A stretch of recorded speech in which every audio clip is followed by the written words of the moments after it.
Assalamu alaikum wa rahmatullahi wa barakatuh. I am Suresh Chopra from Scholar Batch 7. My question is there any reference or proof of Judgment Day in religions other than Islam?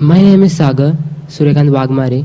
My question to you is that the book sent by the God for that period, but where it is written that Quran is the last book sent by the God?